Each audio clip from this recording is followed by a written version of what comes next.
नाशिक खबर न्यूज, जनतेचे हक्काचे व्यासपीठ। नाशिक जिल्ह्यातील लासलगाव पोलीस ठाण्यात एका महिलेने गंभीर आरोप करत धक्कादायक तक्रार दाखल केली आहे। स्वाती आदित्य वडजे, एकदंत नगर, उत्तम नगर, नाशिक यांनी दिलेल्या फिर्यादीत धारणगाव खडक येथील महेश गिरी उर्फ महेश दिलीप काकडे या बाबावर जबरदस्तीने शारीरिक संबंध ठेवल्याचा आरोप केला आहे। फिर्यादीनुसार स्वाती वडजे या खासगी सुरक्षा रक्षक म्हणून सुनीता हॉस्पिटलमध्ये काम करतात, तर त्यांचे पती आदित्य वैभव वडजे हे खासगी कंपनीत नोकरीला आहेत। स्वाती यांच्या आयुष्यातील वैयक्तिक अडचणींमुळे त्यांच्या कुटुंबियांनी धारणगाव खडक येथील मंदिरात जाऊन भूताटकी काढण्याचा सल्ला दिला होता। त्यानुसार 21 जुलै 2024 रोजी गुरुपौर्णिमेच्या दिवशी त्या आई वडिलांसोबत मंदिरात गेल्या होत्या। त्यानंतर 15 ऑगस्ट 2024 रोजी पुन्हा मंदिरात भेट दिल्यानंतर महेश गिरी काकडे यांनी त्यांना दर गुरुवारी येण्यास सांगून मोबाईल नंबर घेतला। त्यानंतर बाबाने फोन व मेसेजद्वारे वारंवार संपर्क साधत वैयक्तिक विषयांवर बोलणे सुरू केले। तसेच त्यांच्या होणाऱ्या पतीबद्दल नकारात्मक बोलत मानसिक दबाव टाकल्याचा आरोप आहे। 23 ऑगस्ट 2024 रोजी पंचवटी येथे भेटीस बोलावून त्र्यंबकेश्वर रोडवरील एका लॉजमध्ये नेऊन बळजबरीचा प्रयत्न केल्याचे, तसेच स्वतःकडे दैवी शक्ती असल्याचे सांगून धमकावत जबरदस्तीने संबंध ठेवल्याचे फिर्यादीत नमूद आहे। यावेळी काही अश्लील फोटो काढल्याचाही आरोप करण्यात आला आहे। या घटनेनंतर स्वाती वडजे यांनी त्यांचे पती आदित्य वडजे तसेच त्यांचे मित्र गणेश आणि त्यांची पत्नी या सर्वांना हा प्रकार सांगितला होता। मात्र आरोपीचा प्रभाव आणि भीतीमुळे तक्रार दाखल करण्यात विलंब झाल्याचे त्यांनी म्हटले आहे। दरम्यान आरोपीने धमकावून मोबाईलमधील मेसेज डिलीट केल्याचेही आरोप आहेत। सध्या स्वाती वडजे यांनी अखेर धाडस दाखवत लासलगाव पोलीस ठाण्यात तक्रार दिली असून या प्रकरणाची सखोल चौकशी सुरू आहे। अंधश्रद्धेच्या नावाखाली महिलांचे शोषण होत असल्याचा गंभीर मुद्दा या घटनेमुळे पुन्हा एकदा समोर आला आहे।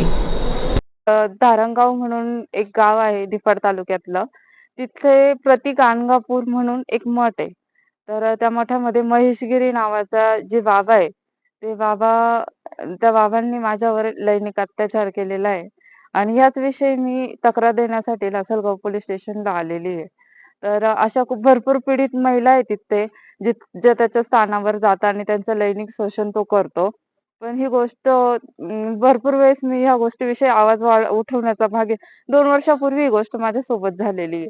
मी आवाज पण उठवण्याचा प्रयत्न केला, पण त्याचं जे मोठ्या लोकांशी ओळख आणि जो राजकीय दबाव म्हणजे त्याच्याबरोबर जे नेते वगैरे बघितल्यानंतर भरपूर वेळेस मला दाबण्याचा प्रयत्न केला।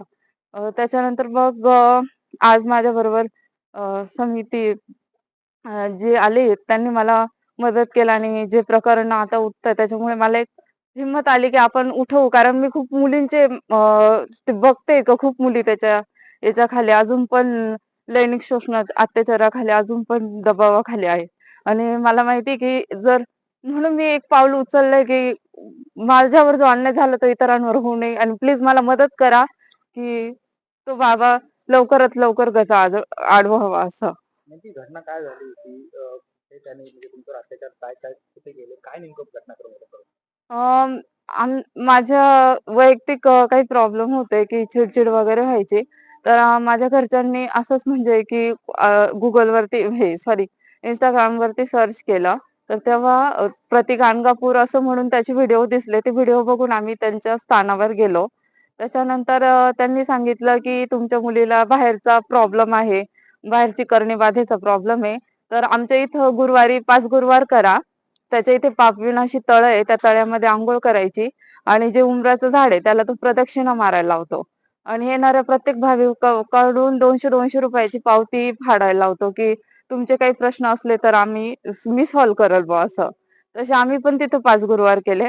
त्याच्यानंतर त्यांनी वैयक्तिक मला असं सांगितलं की तुझी जन्मतारीख वगैरे मला दे, तर मी ती व्हॉट्सअपला सेंड केली माझ्या नंबरवरून।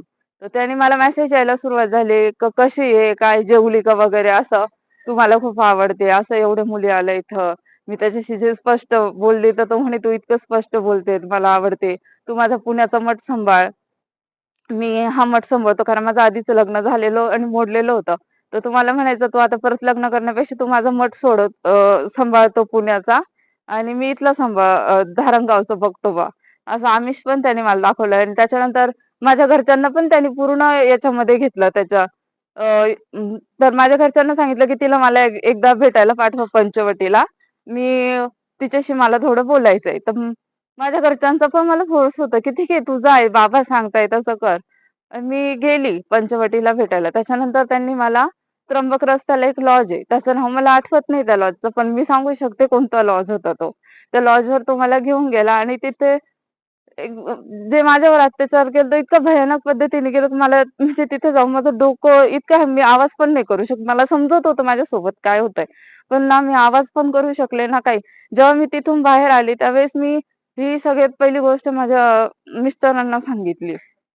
त्याच्यानंतर मी घरच्यांना सांगितली. पण त्या बाबाची ओढ इतकी मोठी असल्यामुळं जेव्हा माझे पप्पा बोलायला गेले, त्यांनी स्वतःहून सांगितलं, की तुम्ही आवाज उठवून काहीच उपयोग, कारण माझ्या मागे दैवी शक्ती त्याच्यातला त्याच्या गळ्यात जे रुद्राक्ष आहेत 3, त्या रुद्राक्षांची भीती तो लोकांना दाखवतो, की माझ्या मागे दैवी शक्ती आहे आणि मी कोणीच माझं काहीच करू शकत नाही. आणि त्याच्या मागे जे पोलीस वगैरे महिला मंडळ च्या ओळखी वगैरे ज्या आहेत, त्याच्यामुळे असं वाटतं, की आपण आवाज उठवल्यावर काहीच होऊ शकत नाही, म्हणून मी आजपर्यंत शांत बसले. पण मला आज एक हिंमत आली समितीमुळे, की आपण पाऊल उठवावं, म्हणून मी आज आवाज उठवला. म्हणून आज तक्रार नोंदवायला लासलगाव पोलीस स्टेशनला आले. ताई, तुम्ही आता जे आरोप केले आहेत हां. ते गंभीर स्वरूपाचे आरोप आहेत. जे आपण निश्चित आपल्याकडे काही पुरावे आहेत, काही पुरावे सबळ पुराव्यानिशी आपण हे आरोप केले. माझ्याकडे ते पुरावे होते, त्याचे मेसेजचे पण होते, त्याच्या रेकॉर्डिंग पण होत्या. पण त्यावेळेस ज्यावेळेस ती घटना माझ्याबरोबर घडली होती आणि मी जेव्हा पोलीस स्टेशनमध्ये सगळ्यात पहिले मी आडगाव पोलीस स्टेशनला गेली. तिथे सांगितल्यानंतर त्यांनी माझं तक्रार नोंदवून घ्यायच्या आधी सांगितलं, की इथे नाही होऊ शकत. आणि त्यावेळेस माझी परिस्थिती अशी होती, की मी नाही येऊ शकत होते लासलगावला आणि मला त्याच्या मागचं वर्तुळ पण माहिती होतं. त्याचं म्हणजे जे मोठेपणा होता तो पण माहिती होता. त्याच्यामुळे मी नाही ह्या गोष्टी करू शकत होते. मी प्रयत्न केला आणि आता ते व्हिडिओ माझ्याकडे नाहीये, कारण माझा मोबाईल फुटला, मग त्या गोष्टी नाहीये माझ्याकडे.